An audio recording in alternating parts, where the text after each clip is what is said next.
All right, hello everyone. This is Dan Miller, EDU 730, Effective Educational Systems for the Week 6 project, dealing with a system-wide initiative and implementation, looking at data, looking at just kind of an innovative technique to implement across the board. So what I decided to do was focus on real-world learning. This is something that I've discussed at least a couple of times throughout discussion board posts and some other assignments that we've had throughout this course. So again, hypothetical, but it just so happens that this is something that the current district that I work in has implemented on year 3, in addition to a large number of districts within the Kansas City area in partnership with the Ewing Kauffman Foundation, which is a nonprofit organization in the Kansas City area, very much supportive of not just public education, but just education in general. So title of this is Real World Learning Implementation in the Kearney School District and a System-Wide Approach to Foster Student Success with College and Career Readiness. Every student deserves to discover and pursue their real-world potential. Real World Learning is a Kansas City community initiative to help prepare our region, students, and employers for the future. In a real-world learning community, learners are prepared for work, school, and life after high school graduation by gaining immersive experiences across a multitude of interests, industries, and employers through real-world projects and internships. Learners gain the skills to navigate their future. Mutually, employers participate to help share and prepare today's students to become the talent of tomorrow. This was provided to me by our Career and Readiness Coordinator, Ms. Stacy Holtz-Claw. So I'll kind of talk about her position here a little bit later. Purpose of Kearney School District is the pursuit of excellence, which we will enable each student to become a productive, contributing member of a diverse society. Our real-world learning goals are student-centered with opportunities for continuous growth for students and staff with a focus on equity and collaboration. Approve school board goals, encourage the redesign of high schools we know it, creating flexibility and the ability to marry students' interests with their aptitudes. Lastly, real-world learning is in the process of being defined at every level within our district. It is a type of learning which is authentically tied to the world of work. When students learn in a real-world way, they are immersed in a rich, meaningful experience closely associated with a job, occupation, or project, but it is more than just on-the-job experience because it requires a high degree of communication, collaboration, critical thinking, creativity, problem solving, and even failure. So, when you think about real world learning, and some of us are from Kansas City area, some of us are from St. Louis, some of us are not from Missouri at all. But I feel like this approach has really taken off in the last couple of years. We have to consider the question of what we want our students to be able to do when they leave us. And so when you think about public education and how that's existed over the past 5 or 10 years, it's kind of gone like this, right?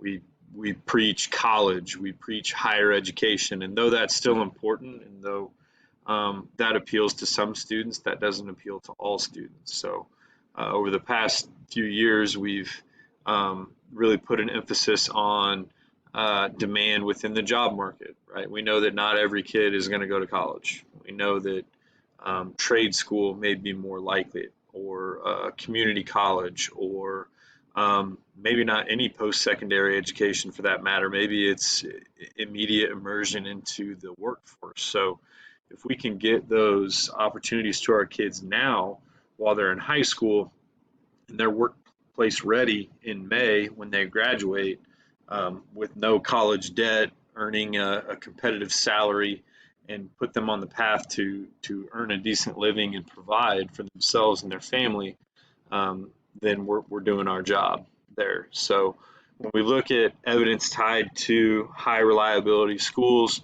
there's really two that stand out to me. The first one would be effective teaching in every classroom.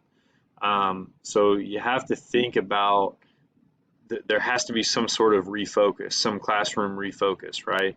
And I'm a former social studies teacher, so you might ask yourself, well, in an American government class, that proves difficult with real world learning. Well, not really. You have to think outside the box a little bit, but there's some partnerships that you can develop within the community, such as the American Legion or Women's Auxiliary or certain groups like that, where you can get them involved and maybe initiate some client-based projects and potential internships when we lean on our career and readiness coordinator and other officials within the district. So definite curricular shift there.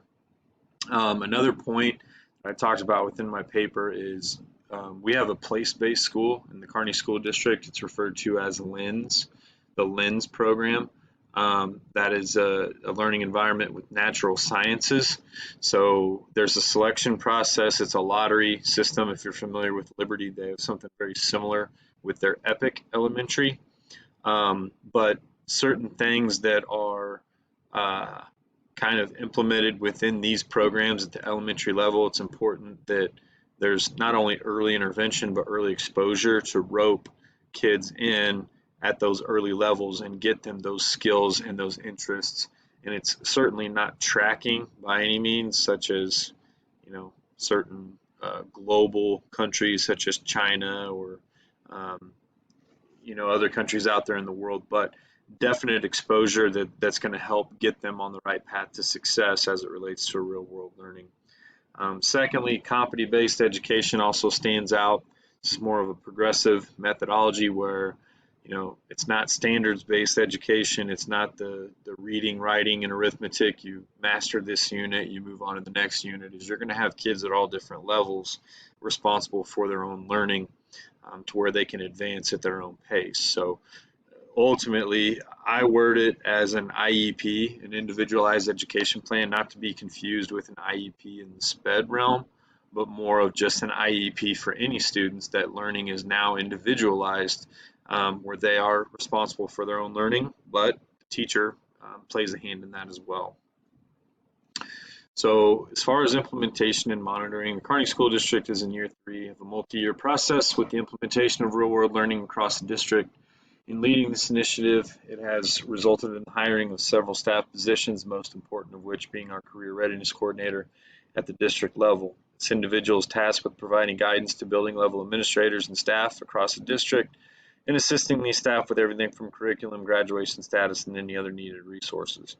Additionally, systems are being put into place by having a presence within buildings and classrooms, while also utilizing third-party software and technology tracking systems to assist with records and data.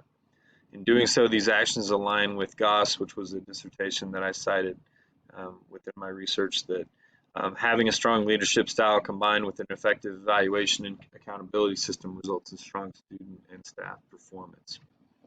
So when we consider the leadership skills needed at the district level with superintendent, assistant superintendents, how that trickles down to building leaders, I went with organization, ambition, and vision. So when you think about having an organizational structure, there has to be some sort of chain of command, there has to be delegation, and most importantly, there has to be some form of communication. Without those, there won't be a foundation of success at its very core. Also, when you look at ambition, this is progressive, this is something new. So that whole risk taker mentality is important, with the expectation that we are going to fail from time to time. But when we fail forward, we reflect on it, and we learn from it. Lastly, vision, or being a visionary, because this is a futuristic sort of mindset. Where do we envision ourselves for a year from now, 3 years from now, 5 years from now, so on and so forth. So that long range planning really comes into effect. And this is a quote that I just absolutely love, and I think it was relevant for this situation, that when considering where we are and where we want to be, sometimes we just have to jump. We have to make that jump. So I hope y'all have enjoyed this. I hope it makes sense to y'all.